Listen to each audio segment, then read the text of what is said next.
Welcome to the Representation Project's End Rape Expert Interview Series. We are delighted today to be speaking with Dr. Jackson Katz. But let me tell you a little bit about the org and a little bit about the series. The Representation Project is a project that makes films, impact filmmaking, runs campaigns. We try to shift the world to be more gender inclusive. We envision a world free of damaging gender norms and stereotypes. And you probably know us from our films, Misrepresentation, The Mask You Live In, The Great American Lie, and Fair Play, all directed and produced by our founder, Jennifer Siebel-Newsome. The End Rape campaign series is a very specific focus on sexual violence. We want to raise awareness about it and obviously put in mechanisms of accountability with the end goal of having a society that is free from sexual violence.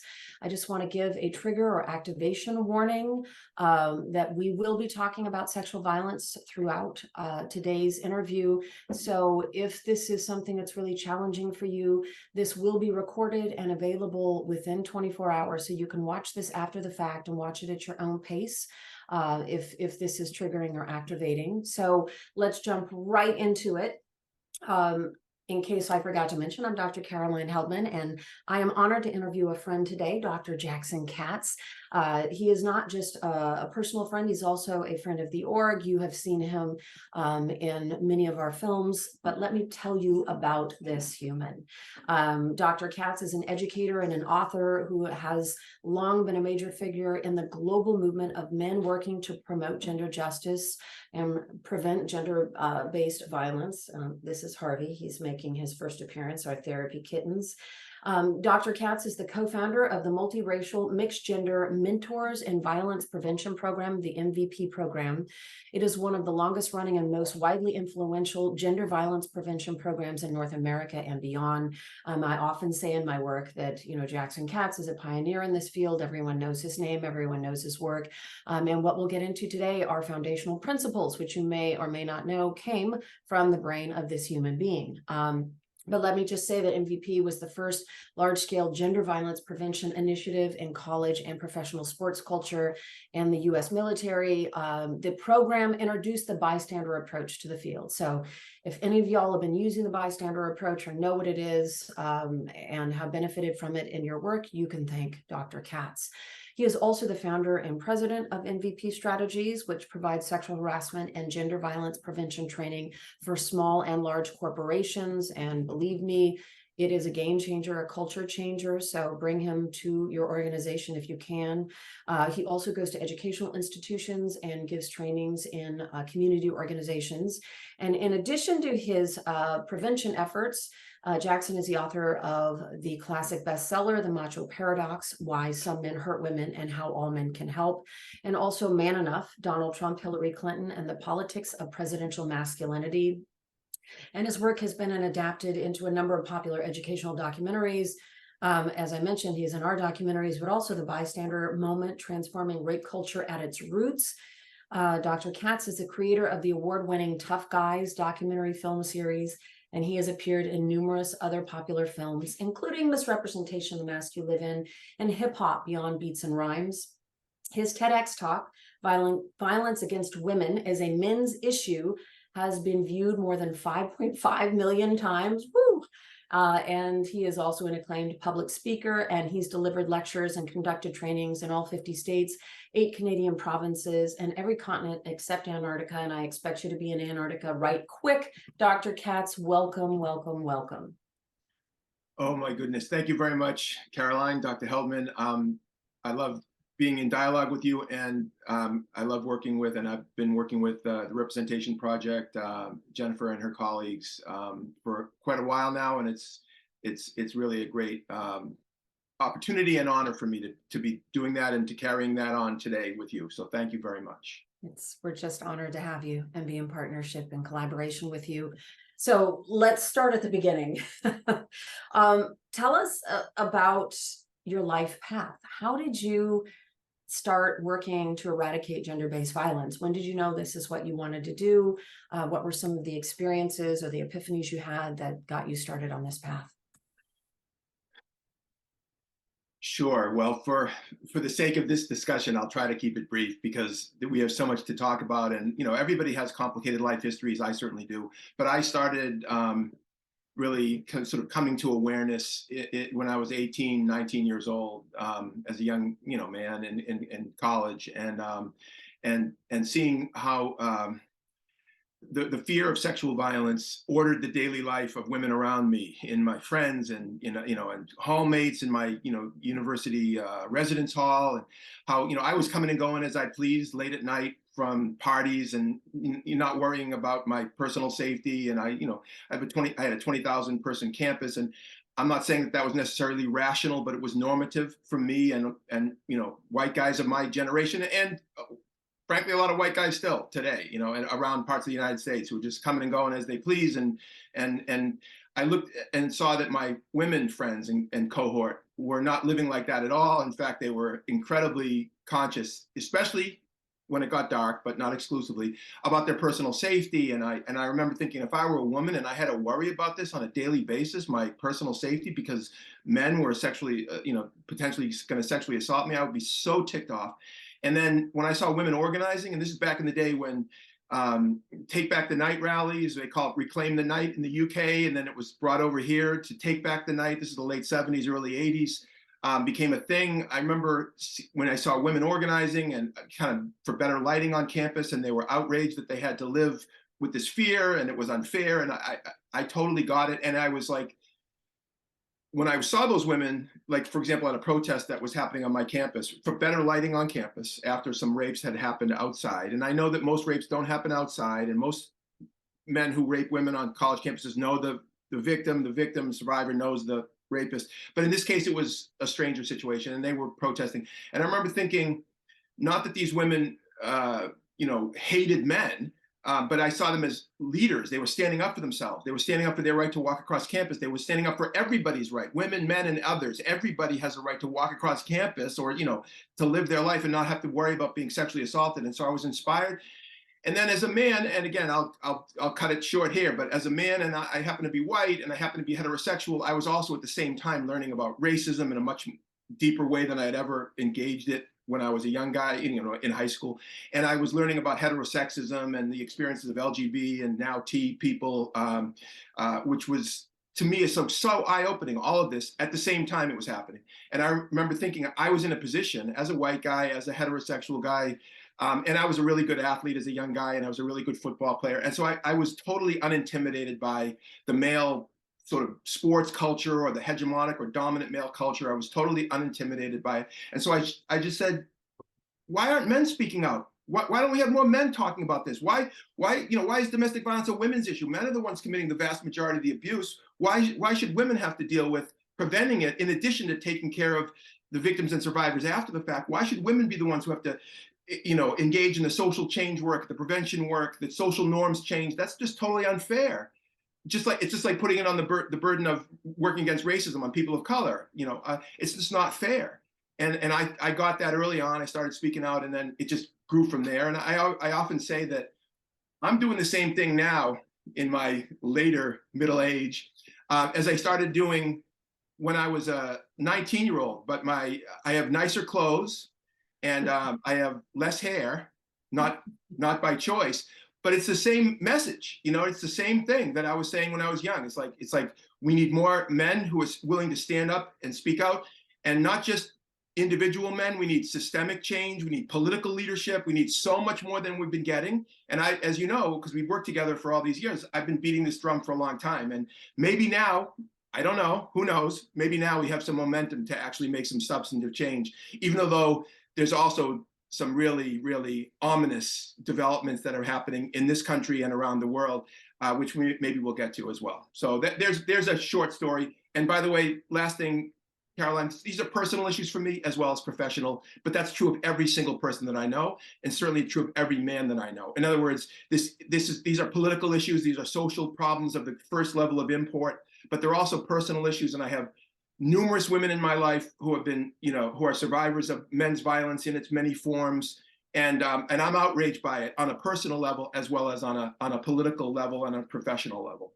Well, a good follow-up would be something you write a lot about, right? Which is that you argue that violence against women is a men's issue. Why is it a men's issue? And specifically, why is it a failure of men's leadership?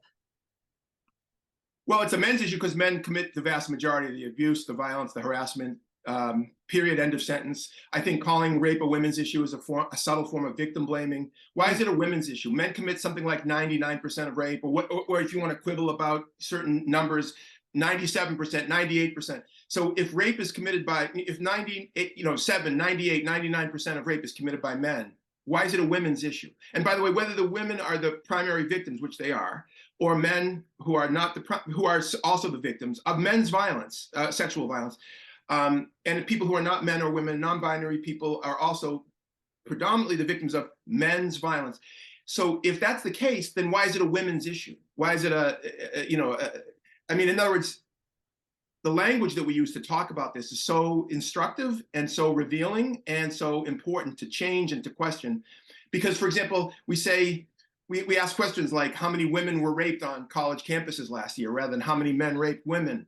We say how many teenage girls in the Los Angeles Unified School District were sexually harassed last year rather than how many boys sexually harassed girls, or how many girls sexually harassed girls. Or we say how many teenage girls in this state or that state got pregnant last year, as if where are the men? We don't say how many men and boys impregnated teenage girls. In other words, framing it in the way that it's landing on the people who are experiencing it rather than people who are doing it has a very political effect. And the political effect is the shift in focus off of the group with more power onto the group with less. And I think those of us who want to change the world and change the paradigm and make massive impact on the level of sexual violence and domestic violence, not at the margins, but massive. We have to change the way the very way we think about this. And so I say we have to talk about it as a men's issue. And by the way, if you use gender neutral language, you've lost men, because if you just say it's a human rights issue, it's a social justice issue, it's a public health issue, most men just tune it out. If we say it's a men's issue, and if you're a man or you identify as a man, it's your issue. And everybody has to think about their sphere of influence. And this gets to the leadership piece. I don't think this is about young 18-year-olds or 20-year-olds. I mean, obviously it's important. The failures have been among adult men in positions of institutional, political, and cultural leadership. And again, like as somebody who's been doing this work for all these years, it's so frustrating to me, and you can hear it in my voice, that we still continue to focus on, for example, like young male student athletes. Like when we talk about athletics on university campuses in the United States, people will often focus on the student athletes. But you know what? The student athletes have the least power in the system. The coaches, the athletic administrators, and other adults, and then president of the university or president of the college, have so much more power in shaping the norms in those institutional settings, in those subcultures. They're the ones who are there year after year. They're the ones who set the rules. They're the ones who enforce the rules. They're the ones who decide what the priorities are in terms of training and education, not the student athletes, but people are always focused on the student athletes. And I'll rip from the headline an example of what I'm saying. So the Spanish women's soccer team, wins the World Cup, and then the head of the federation, the Spanish Soccer Federation, Luis Rubiales, grabs one of the women players, pulls her head to him, and forcibly kisses her on international TV, and then denies that he did it. He says it was consensual, and she comes forward and says, no, it wasn't consensual. And he doubles down. I mean, there's a lot more detail here, but the point here is when I started the MVP program back with my colleagues at the Center for the Study of Sport and Society in 1993, this is 30 years ago, this October, 30 years ago, we already figured out how to work with athletes and coaches. We had a whole pedagogy, we had materials, and bystander stuff, leadership exercises, interactive. We figured it out 30 years ago. The failure of in the Spanish system, and it's by the way true in the United States and it's true in virtually every country, is not among the young people. It's not among the players. I mean, in this case, it was women players that are completely blameless. But in fact, what they did was that they, by organizing, by speaking up, by refusing to be silent, they changed the game here. I mean, two things changed the game. One is the technology. In other words, there's a video, so it's on camera. So there's no refuting the fact that people are seeing what they're seeing. That's an important point, like the George Floyd Derek Chauvin's murder of George Floyd. Video was critical. And that's one thing. But the second thing is the political organizing by those women refusing to play for the coach. The coach was fired, and then eventually Rubiales was forced to resign because the players came together and said, "We're not going to play for this team. We're not." And Spain was being embarrassed globally by this guy, and the political calculus shifted. Now, imagine back when I was starting MVP. This is a fantasy. I'm talking total fantasy here. But if sports, if players on teams would have organized back then and said, we're not going to continue to play our games and our matches, and if we don't have systematic training on these matters, and we don't have training for the administrators, the coaches, as well as the student athletes, we don't feel like we're prepared to deal with all the complex social dynamics that we're exposed to as young people. We're not going to play until we get all that. Then guess what? Things would have changed. But there wasn't that political pressure back then. It was more like we would go to athletic administrators and say, hey, we have an idea for a program, or in fact, we have a program. We have some great ideas. Maybe you could implement it. And to this day, Caroline, a lot of women who lead organizations on campuses often go to powerful men on campus, including athletic directors, and hope that those men will work with them and have athletes and student athletes show up for this or that presentation, this or that training, et cetera, coaches. And I'm done with that. This should be understood as a leadership responsibility and part of the job description. It shouldn't be your choice as an athletic director or a coach. Oh yeah, I think we'll go to this because Jane over there is a good person, and I want to support her by having my student athletes show up. No, you have to do it, because if you're not doing it, you're not doing your job.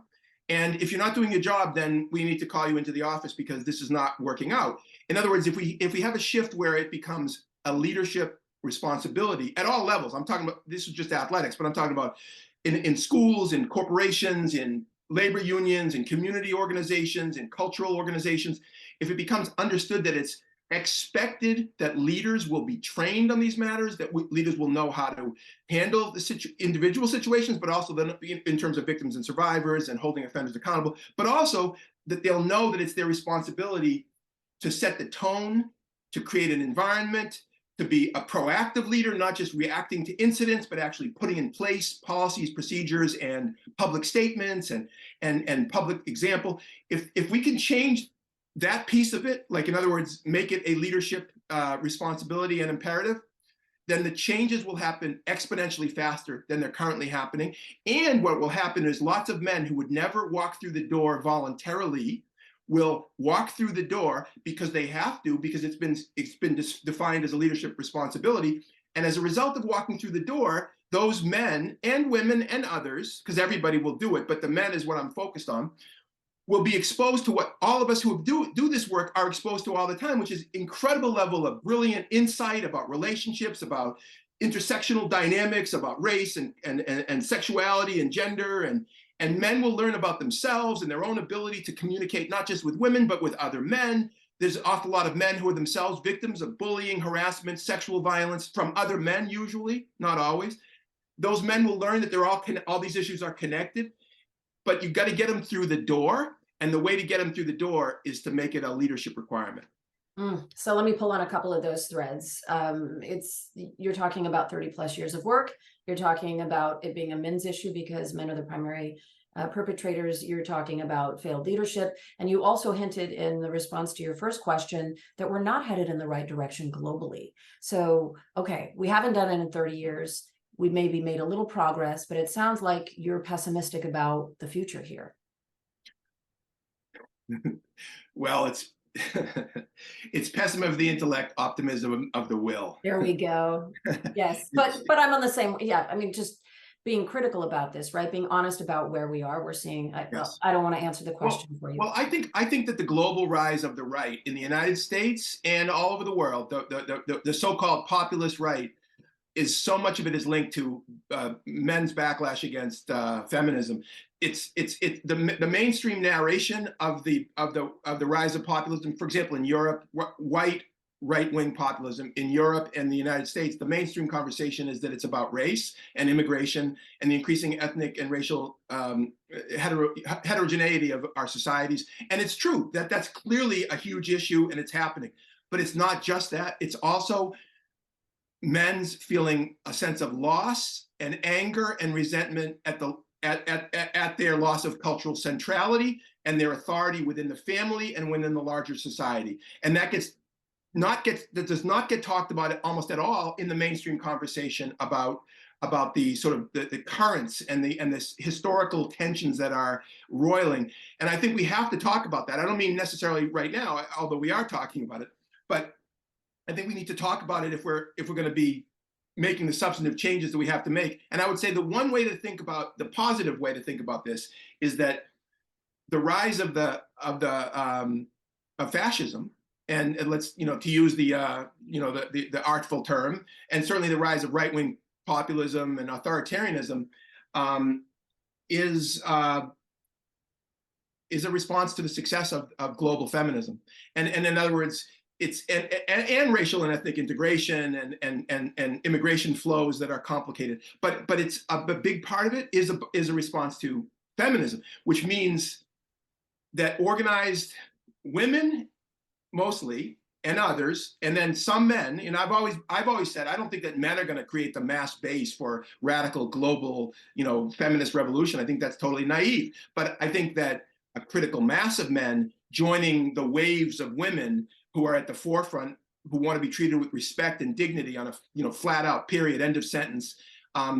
There's a critical mass of men, and I think there are a whole lot more men than have been organized around this. In other words, a whole lot more men agree with what I just said than have been organized and then have had a public voice. And so a big part of what I do in my work as a public speaker and everything else is to try to say to those men, look, it's not enough to just be quietly supportive of women and women's rights and go every 2 or 4 years to the ballot box. I mean, it's important to do that and support feminist candidates and people who support gender justice and racial justice. All that's important, but it's not enough. And if you're a man, especially in the current climate, and it's been the case for a while, but certainly now, you need to speak up and you need to challenge and interrupt other men's sexism. And you need to say, not in my name.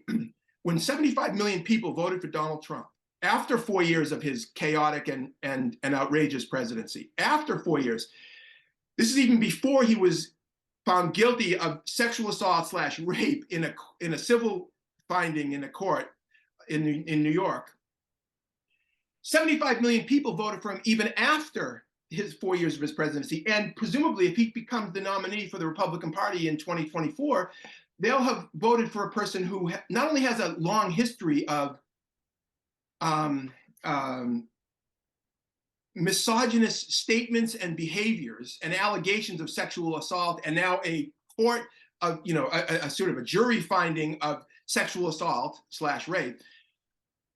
I mean, if those of us who are outraged by that, those of us who are men who are outraged by all that, don't speak up, then in a sense, aren't we, through our silence, giving consent and complicity to the normalization of this? To saying that this is just okay?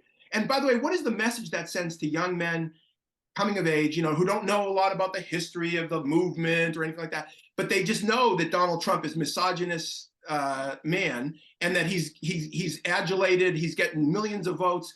How does that undermine, when we're in the classroom, we're in the workshop setting with young men talking about sexual violence?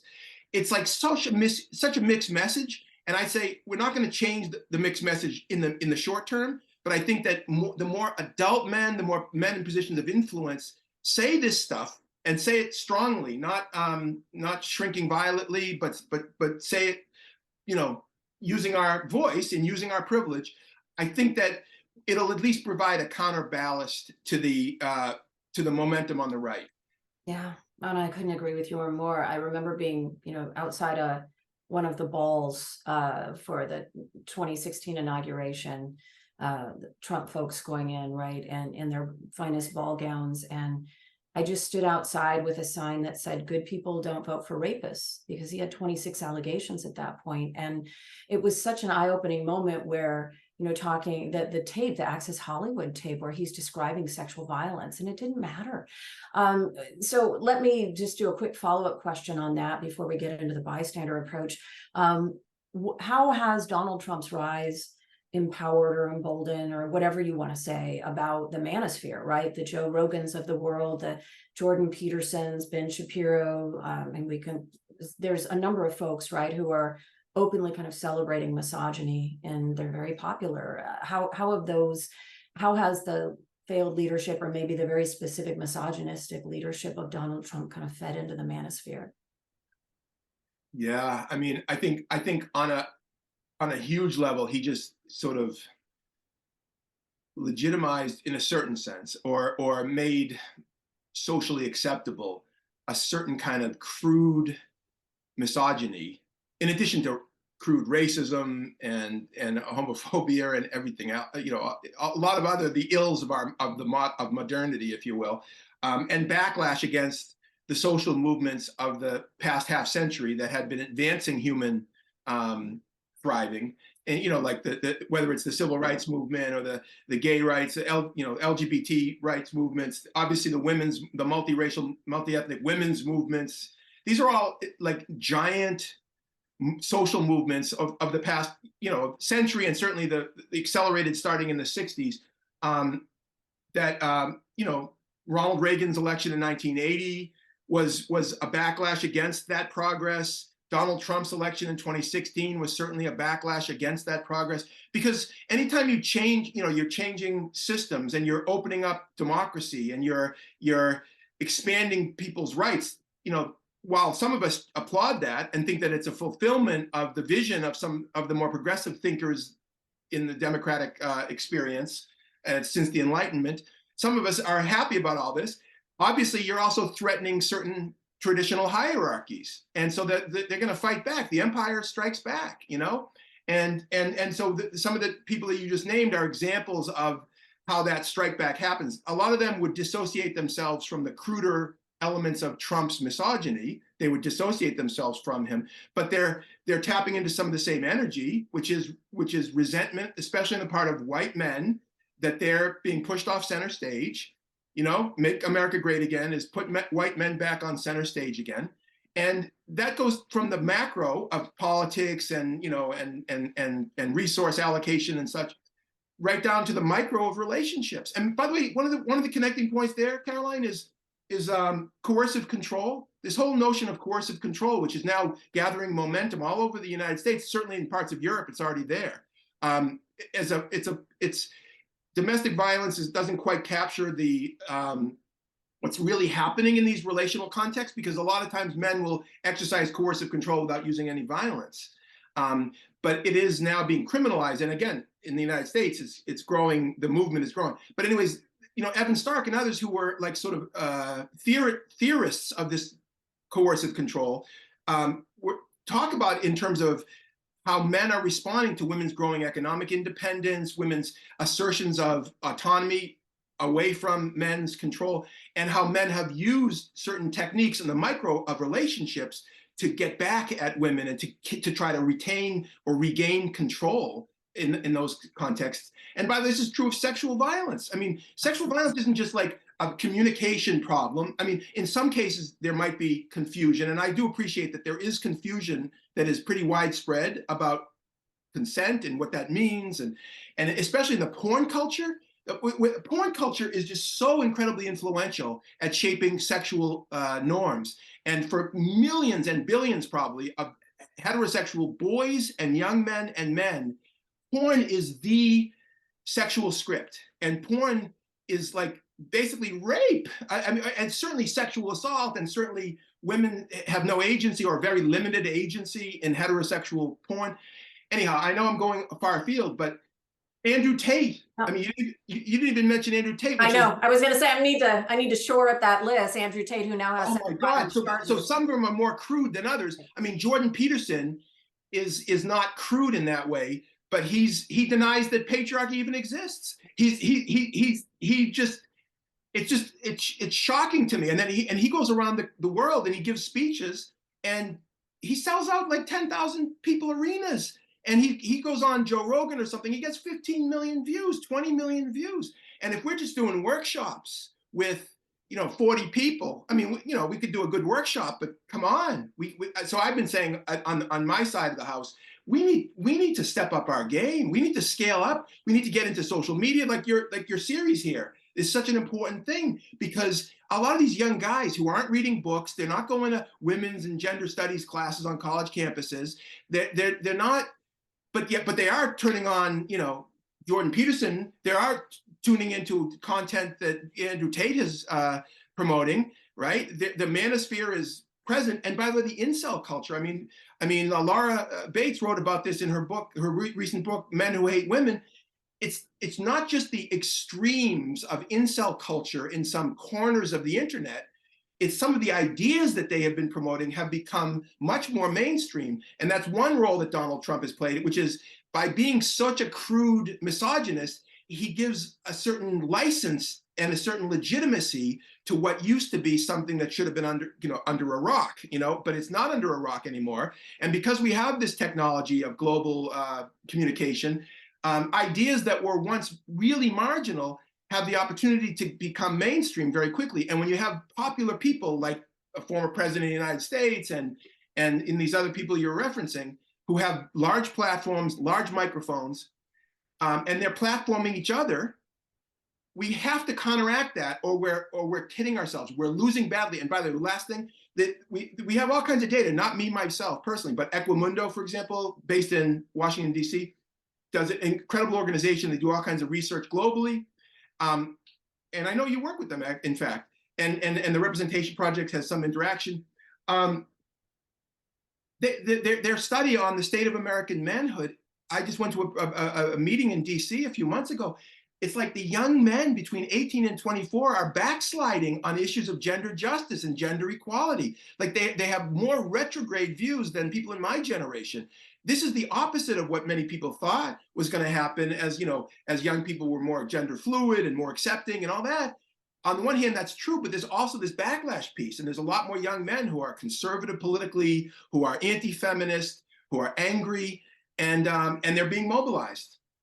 And because we're not talking about the fact that it's not just xenophobia and racism, it's also a backlash against gender. We're just not having that conversation. And Dr. Katz, you are describing the ecosystem of what produces sexual violence and why it's so difficult to address it. But you did come up, you were, pioneer, one of the early folks talking about the bystander method, which is an effective method at addressing this. Tell us about the bystander method, the different ways in which, so it's not one thing, right? It's a number of things, and why it's so effective. Sure. And again, this one, there's so much to this, but I'll try to be concise. So the bystander approach, which I call it the bystander approach, is, my program MVP introduced that to the field, the sexual assault and relationship abuse prevention field back in the early 90s. It came out of middle school bullying. The idea of the bystander approach to violence prevention more generally is, instead of focusing on the perpetrator and the victim, you focus on everybody else. You focus on everybody around the perpetrator or the abuser. You focus on everybody around the victim or the target. And the goal in a given peer culture is to get everybody to play a constructive role. When it comes to this issue of sexual assault, for example, a lot of men will say, I don't rape women, I don't hurt women, this isn't my problem, it's not my issue, why should I go to this training, or why do I need to be engaged with this, it's not my problem. Those guys have a problem and you need to talk to them, but not me, I'm a good guy. And by the way, most guys say that I'm a good guy, including guys who have committed sexual assault, who don't even think that they've committed a crime. Which is another issue, by the way. If huge numbers of men, for example, on university campuses in the United States who have committed the legal definition of rape don't think that they've done anything wrong, it's not about individual pathology. Yep. That's about social norms. It's about cultural norms. Anyhow, the bystander approach gave us, back in the early 90s, a way to speak to those young men who would say, it's not my problem because I'm a good guy. And we would say, look, if you yourself aren't abusive to women, that's good, but it's not good enough. What are you doing to make it clear to other men around you and young men around you that that misogynist behavior at all levels is just totally unacceptable? And not just because you're going to get in trouble with the authority figures, but because the peer culture, your friends, your buddies, your teammates, your colleagues, your coworkers, we don't accept this. This is not cool. You can't act like this. And and so the bystander approach gave us a way to say to those guys, you do have a role to play, and let's talk about what you can do. And we would go through scenarios, real life situations, whether it's on college campuses, in workplaces, on any number of things. But the problem with not the problem, but one of the challenges with bystander work, and I'm focusing on the men's piece because women are also bystanders. They're also friends, teammates, classmates, colleagues, coworkers who can play a constructive role, who can challenge and interrupt abuse, who can support victims and survivors. I mean, people who are non-binary can do all these things as well. I mean, I'm focusing on the men, but the issue with one of the issues with the bystander work is that people often conflate the bystander effect with the bystander approach. And the bystander effect is a social psychological term and concept that is an attempt to explain why people don't act in public situations where they see something happening on the subway, on the streets, for example, a violent assault or something, and people just put their head down, or they don't do anything. And that's interesting in and of itself, and creating safe public space is an important thing, especially in this case for women. But when we talk about the bystander approach, and when we work on it, we're not talking about strangers on the streets. We're talking about known peer cultures. We're talking about men in their friendship circles, on campus, with their teammates, with their buddies, with the guys in the fraternity, the group of friends in a workplace. Because the vast majority of men who assault women are assaulting women they know, and often in relationships, as opposed to some stranger, lurking in the bushes somewhere, or even on the subway. And again, I'm not denying that those are real problems, but the reason why people don't speak up, or to get specific, one of the main reasons why people don't intervene on the streets when they see something is because of the fear of violent retribution, which is a realistic fear. And in the United States, with 400 million guns in circulation, it's realistic to be afraid that you could do something to help somebody and get shot and get killed. But the reason why young men who are in peer cultures don't speak up when their friends make misogynist comments or treat their girlfriends poorly or whatever, is not because of their physical fear of violent retribution. It's usually because of their social fear and their social anxiety about the awkwardness of the interaction, the social costs that they might pay within the group, perhaps even in some cases the loss of status within the group, because if the person who's engaging in the abusive behavior has more status, is more popular, then if the person who's the bystander does something, speaks up, it could land very badly on the bystander in terms of his or their outcomes for them. But I think what happens in the conversation, in the public conversation, is the two get conflated all the time. And people talk about the bystander effect. Yeah, that's why people don't want to intervene, because they feel like they're a member of a crowd and somebody else is going to intervene. I'm convinced that what's happening in peer cultures has to do with gender norms and hierarchies within the gender culture of the group. And by the way, that also has to be complexified by race and ethnicity, because oftentimes we can't just posit a homogenous peer culture, because oftentimes there's racial and ethnic differences, class differences within a peer culture that make a difference in terms of who's authorized to speak, who's likely to be believed, who's likely not to be heard. It's complicated. I think as an educator, all this has to be part of the conversation. But the problem is, on so many college campuses and elsewhere in the United States, people have taken bystander teaching, including some of my own teaching, and depoliticized it, and created what I consider what I would call a glorified nightclub bouncer model. So it's like, if you see something, say something. It's like you see a situation arising, you need to figure out, deputize, self-deputize, get a group of people, go over there and put out the fire or something. And I'm not saying that people shouldn't be intervening when situations occur. And I mean, I was one of the people who wrote some of the original scenarios about, you're at a party and you see a woman who's really drunk and a guy trying to hone in on her. I mean, of course we should be intervening, but I think that what's happened is there's been such a depoliticization of the work that we don't have these honest conversations about gender and about masculinity, which is at the heart of all, and femininities and all that, but which is at the heart of the matter. And it's a real shame because I think it's a missed opportunity. And I know why, by the way, I know why some people have chosen to do gender neutral, sort of everybody can play a role, and let's not talk about these issues like race and gender, and because it's divisive and there's a lot of men will get defensive and push back.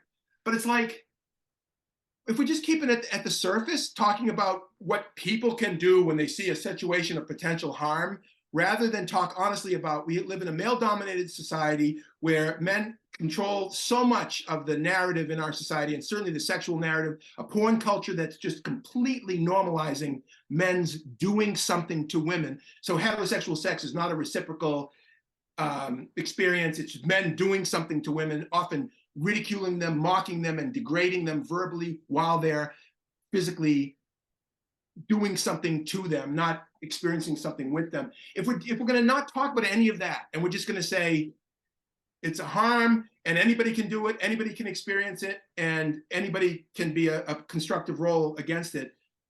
Imagine, by the way, imagine fighting against racism and doing workshops against racism and not talking about race. Yep. Let's not talk about race, because some white people get very uncomfortable talking about race. So let's just talk about how everybody should treat each other with respect. And if you see someone treating another person with disrespect, you need to intervene. That's, to me, the analog to having a discussion about gender violence prevention and not talking about gender. Yeah, thank you for that. And we have gone through, I think, a really good identification of the problem, why it's so intractable, but we're still fighting it, right, many decades later, and also, what the answers are for fixing it. So let's jump right into some of these questions. There's some great questions. We won't be able to get to them all, but we'll try our best.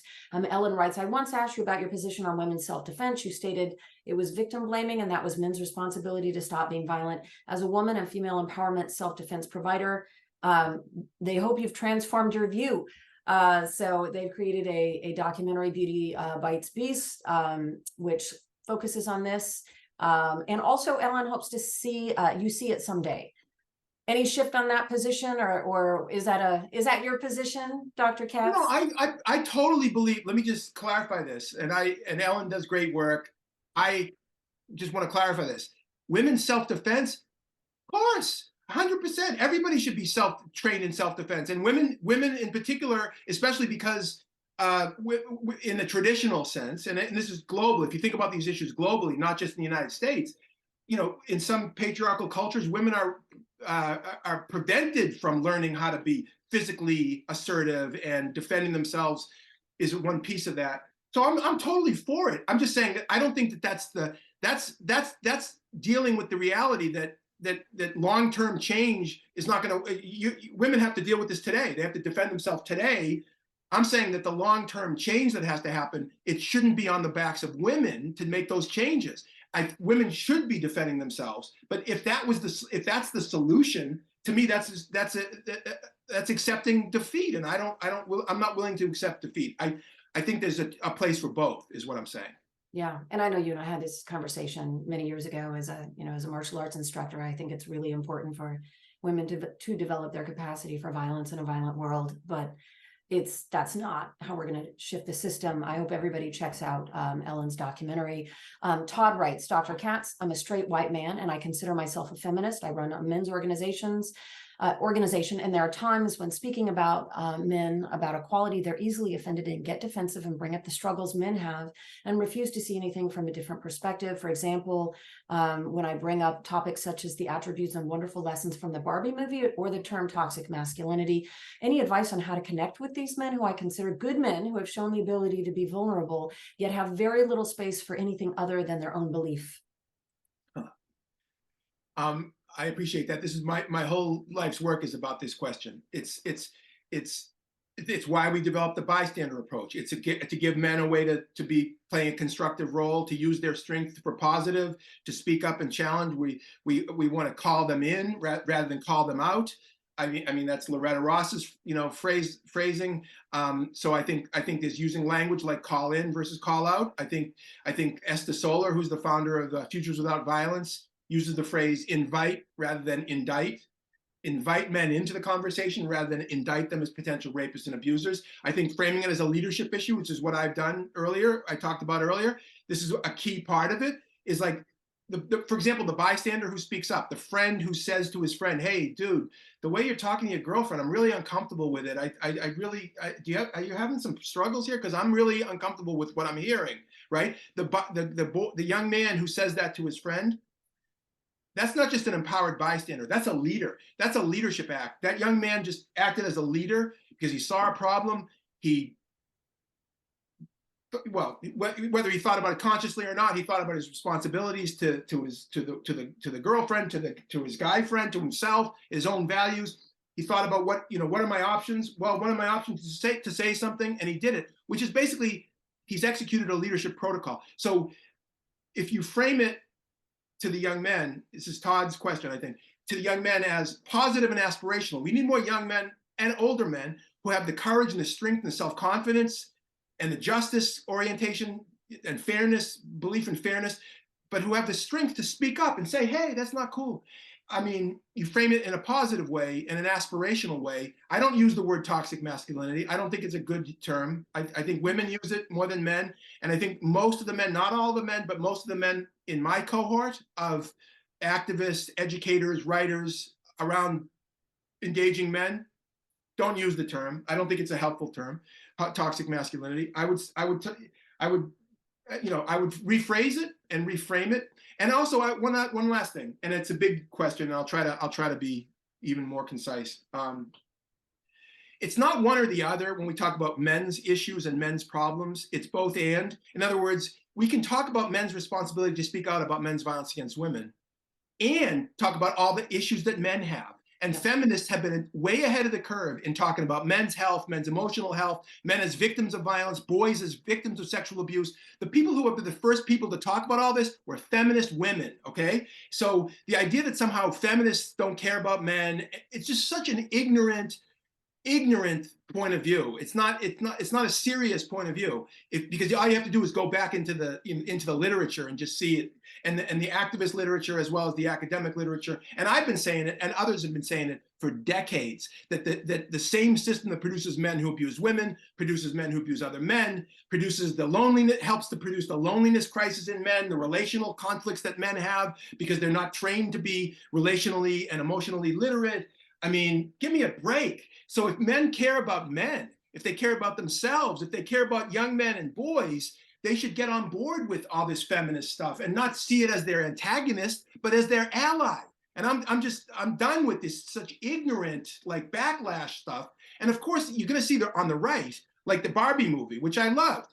The Barbie movie, there was a huge right-wing backlash against the Barbie movie as a man-hating, male-bashing spectacle. The movie hates men. Ben Shapiro did a 49-minute video attacking the Barbie movie as an anti-male movie. It's like, you didn't see the same movie, Ben, that I saw. I thought it was extremely generous to men. I thought it was a satire of how ridiculous some of the aspects of traditional patriarchal culture are for men.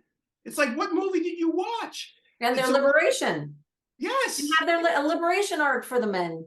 Yes. So I keep saying this, but I think we need to have a louder voice saying these things so that individuals like Todd don't feel like isolated. Like, what do I say to these guys? It's like, oh my God. And let me just say, for what it's worth, it's such an uphill fight to get into the mainstream discourse with the ideas that I'm talking about. Like, what I think is just so obvious, some of the things that I'm saying, and I've been saying for some cases 35 years. It's not easy to get into the mainstream conversation on these issues. People don't want to hear some of this, or there's a sort of the door shuts in your face when you write op-eds. I mean, how many op-eds I used to write over the years and get shut down? Nobody would publish. Ms. publishes them now. Like, I write a lot for Ms., which is great, right? Ms. Magazine. But part of the reason people will say, they read the magazine, they'll read the pieces in Ms., and they'll say, well, this is great, but this needs to be in the Atlantic. This needs to be in the New York Times. This needs to be in these other mainstream organs. Okay, tell the editors that. We've been trying to write this stuff for decades. They shut it down. So getting into the mainstream conversation is part of our uphill struggle. Yes. Okay. So along those lines, there are a number of people who are asking about resources, right? So what do you recommend people watch, read, websites where they can go to learn more about how to prevent gender-based violence? Well, on the specific area that I'm focusing on, which is engaging and mobilizing men, I would say go to equimundo.org. Equimundo is the probably the biggest organization globally that they have great studies and reports that come out on a regular basis. They have projects, fatherhood projects, Global Boyhood Initiative, Men Care, care work initiatives, as well as men's violence against women. By the way, again, sophisticated people connect all of these issues. They're all connected. So Equimundo, I mean, obviously my organization, mvpstrategies.com or mvpstrategies.org to learn a little bit more about my organization. Those are two, examples. There's a number of other organizations that, Men Can Stop Rape, which changed the name to MCSR. They're based in Washington, DC. A Call to Men, which is based in New York. All these, and there's lots of stuff happening. The Men Engage Alliance, which is a global alliance organized by the United Nations, 700 members from, small NGOs in African countries to big, powerful, organizations in New York City. I mean, there's all kinds of people engaged in this work. So anybody who wants to work with men or on the issues related to men in this subject matter needs to know that there's a ton of stuff that's already been done. So it's not like you have to reinvent anything. We need to take things to the next level. We need to come up with new syntheses, but you don't start them from scratch. You know what I mean? There's lots of stuff that's already been out there. And the Representation Project obviously does fantastic work and should be seen as a great resource for anybody who, including the mask you live in, and which is a great educational resource that I certainly and others use all the time in trainings and talks. Because I bet, by the way, there is a ferment out there. Obviously, there's lots of people who have sons, who have young men in their lives, who are young men or older men, who do know that there's a lot of issues and problems. The fact that Andrew Tate became so popular with so many young boys speaks not just to his charisma and the reach of the internet. It also speaks to the deficits in those kids' lives and the parents, especially the fathers in their lives. And the absence in media culture and certainly in online spaces of a more thoughtful conversation about men that is not also anti-feminist. In other words, you don't have to, talking about men does not have to be anti-feminist. Caring about men and boys' needs does not have to be anti-feminist. I reject that. In fact, that's ridiculous. In fact, if you really do care about men and boys, you should be reading feminist, articles and books and websites because some of the most thoughtful stuff about men, like the Barbie movie. Barbie movie was more thoughtful about men than 90% of the movies that guys watch, in terms of really getting one step beneath the surface of just, sort of glamorization of the hero's journey. I mean, I like some superficial media too, Marvel comics, fun to watch, but come on. Couldn't agree with you more. I wish, every man could see that movie. And Andrew Tate, for the folks out there, I know there's so many questions about parents and what you can do and resources. Watch Andrew Tate. It's actually quite shocking. The content's actually quite shocking that it's appealing to boys, and they're already have the assumption that they are inheriting the world, right, and their power. I mean, it's just remarkable. And you've talked about the generational shift or the backsliding. We only have time for one more question. An anonymous attendee asks, since you started this work, have any of your opinions or positions shifted in surprising ways?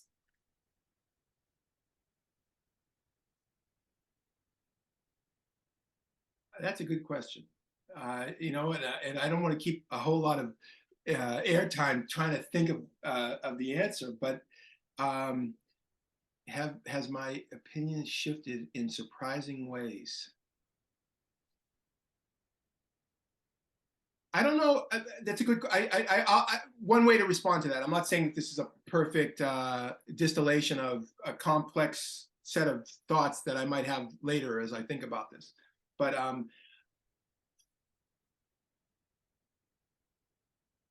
I think my analysis has gotten deeper as as I've gone through the work. In other words, it's the intersectional character of the analysis has gotten deeper. I've been more. I think I've grown in my understanding of colonization as a 20th century, decolonization as a major force that was happening in the 20th century. And I was coming of age, in the late 20th century, and I knew that was a big issue, but I don't think I knew how big an issue it was, both here in the United States and North America, but also all over the world. And I mean, and how many issues come up as a result of that, like the decolonizing experience, and how many marginalized people in the global South are responding to, centuries of just complete either genocide or just brutality from the European powers and from the global North, and how all that factors into all this, and then of course racism in the United States, and the ways in which enslavement and both brutality against the Native Americans and violence and genocide, but also then enslavement. I mean, just so a lot of this, I've grown in my understanding of the complexities of this historical sort of antecedents to all the current situations that we have. And that's one of the reasons why, this discourse, to bring this into the present, this discourse on the right of preventing young people from learning about history and learning about racism in American history, or sexism or heterosexism or anything of value like that, or of import, is pretty much outrageous. And I think it shows you a culture that's really immature and insecure. And I think if we had a more mature and secure culture, especially among white people, and especially among white men, there wouldn't be this paranoia, verging on sort of like delusion about the fragility of white people or men in the face of honest discussions about history. And by the way, one of the things that it's just back to Todd's question earlier. One of the ways that I talk about in my talks, sometimes towards the beginning, is the difference between guilt and responsibility, right? Because I think a lot of men feel like if they're going to be in a conversation about sexual violence, they're going to be supposedly made to feel guilty. And I think a lot of them anticipate that, and therefore they come in with their arms folded, or they never come through the door in the first place. And I don't think it's about guilt. I don't feel guilty. I don't feel guilty for being a man. I don't feel guilty for being a white person. I don't feel guilty for being heterosexual. I think that's silly. I think that I feel responsible. That's a difference. I don't feel guilty. I was just born. This is who I am. I feel responsible as a white person who believes in racial justice to work for that, or either I'm a hypocrite or I'm a coward. And I feel like I don't want to be those things, so I have to work for it. Same with heterosexism. As a heterosexual person, it's like, I don't feel guilty that I'm heterosexual, but I feel responsible to do something about treating people across the spectrum with respect and dignity, because it's basic. And if I don't do that, then who am I? And then certainly as a man, I don't feel guilty for being a man, but I feel responsible as a man in a world where the level of brutality that men are meting out to women at every level, and violence, sexual violence, but also, structural inequality and child marriage and female genital mutilation. I mean, there's a whole spectrum, sexual harassment on the streets, everything. I feel as a man, I'm responsible as a man to do what I can within my sphere of influence, and every man should think about his own sphere of influence to change that, or what? Then don't even bother saying that you believe in democracy and fairness and justice, because if you say you believe in those things and you don't practice it, then what are you saying about yourself? So I would say all this stuff is related, and so I guess I've grown into some of this stuff, even though I think I had the right impulses early on. I might not have been my analysis might not have been as deep as I hope that it is today. Thank you. Brilliant conversation. Thank you for this interview. I really can't thank you enough, Jackson, for everything, your work, everything that you do, the inspiration and hope that you provide others who've watched your work for many decades, and also the really incredible tools, the intersectional, historically informed, data-driven tools that you provide for us. Thank you so much.